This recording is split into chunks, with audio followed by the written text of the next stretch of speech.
Afternoon, everybody. This is Miss Mackenzie from Baran's Kempo Karate. Today, we're going to be working with the Master's Training White through Green Belt class, and today is going to be a B day. What that means is we're going to be working on sparring and self-defense. Let's get right to work. Get into our warm-up for the day. To help me out, I have Mr. Justin here. He's going to be demonstrating our exercises. So to start off, you guys are going to be doing 50 shoulder taps. Okay, let's watch Mr. Justin here. He's going to go down into his push-up position. He's going to take one of his hands and tap his shoulder, and then he's going to do it on the other side. Just like so. Every time you tap is going to count as one. You can come back up, Mr. Justin. Up next is going to be 50 sit-ups. That's pretty simple. I don't think Mr. Justin has to demonstrate that one. Right, Mr. Justin? No, ma'am. All right. Up next, you're going to do 50 lead leg side kicks on each side. Start in a strong stance and land in a strong stance. Making sure you show all four parts to the kick. Perfect. After that, you're going to do 25 reps of these four punches together. So watch, he steps back to his fighting stance. He's going to go jab, cross, hook, cross. That is one. So he's going to do that 25 times. One more time. Perfect. Let's do that one more time. Slow. Jab, cross, hook, cross. Thank you. Last one. We're going to do our horse stance for 3 minutes. Now, you don't have to stay for 3 minutes straight, but if you're going to break it up, I would say 1.5 minutes is a perfect set. Thank you, Mr. Justin. Next, we're going to get into some stretching. Mr. Brian, please, if you could come on in. So to start off, you guys are going to slide out into your straddle position. So watch Mr. Brian. He's going to slide out, nice and careful. And once he gets down as far as he can go, he's going to look behind him first and carefully sit back.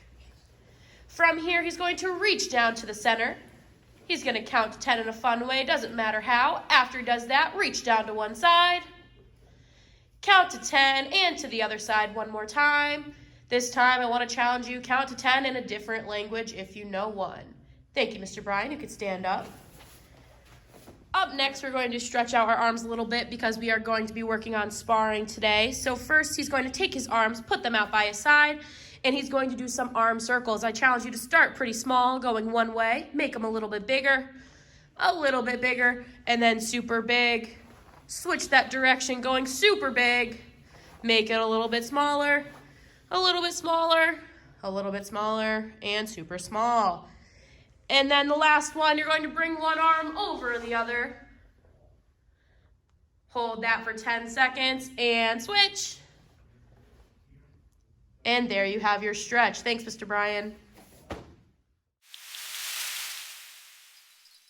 Hi everyone, as you can see, I'm no longer in the karate school. I'm actually in my house. That's because we ran out of time to film, but the show must go on, so we're going to keep on moving here. So now that you guys have done your warm-up, I hope, what you're going to do is you're going to practice your self-defense technique, which is crashing wings. Let me show you.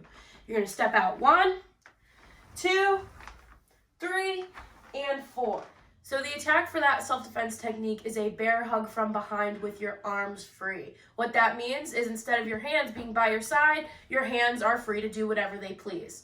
So for your drill for this self-defense technique, I want you to go through 10 times. Now that may seem like a lot, but each time you go through, I want you to face a new direction, okay? So yes, you can face the front, you can face the side, you can face the back and the other side, but my challenge to you is to face a corner. Face a direction that you're not used to facing, because then that's going to build that muscle memory with that technique. Also, when I went through the technique, I went 1, 2, 3, 4, and it was slow. What I want you to do, I want you to imagine that attacker is there. What that means is you're going to blast it off as strong and fast as you can, as if your life depended on it. Go ahead. So now that we did our warm-up and our self-defense, we're going to do a sparring drill because it is a B day. Now, for our sparring drill today, we're going to work on building a bread and butter combination. A bread and butter combination is something that you would just revert to if you were in the sparring ring. For example, mine, if I step back, I like to do a slip, side kick, 1, 2, 3, and come around super quick. So that was my combination. Now, my goal for you is for you to come up with something of your own. It can have punches, it can have kicks, it can have fakes. It's something that you're comfortable with that you know works well for you. Now, I'm not going to make this easy for you guys. My challenge is you're going to have to do it on your non-dominant side. So you saw me, I stepped back here because that's what's natural for me. If you do the same as I do, stepping back with your right foot, the challenge is step back with your left and get comfortable on your left side. It's super important to be comfortable on both sides of your body when you have your bread and butter combinations, because you never know how your opponent is going to react. That person might be comfortable on the right side, so you might have to step back with your left side. Now, personally, I'm not comfortable with my combination, but here, I'll try it. Slip, side kick, 1, 2, 3. Does it need some work? Yeah, but that's what practice is for. So I want you to figure out, think about a combination, and practice it 5 times on your comfortable side, then 5 times on your not so comfortable side. Thank you guys so much for tuning in for your second virtual class. I hope you guys enjoyed what we did today. I look forward to continuing to teach you guys through this virtual format, and I have a feeling you're going to be seeing more of my living room. So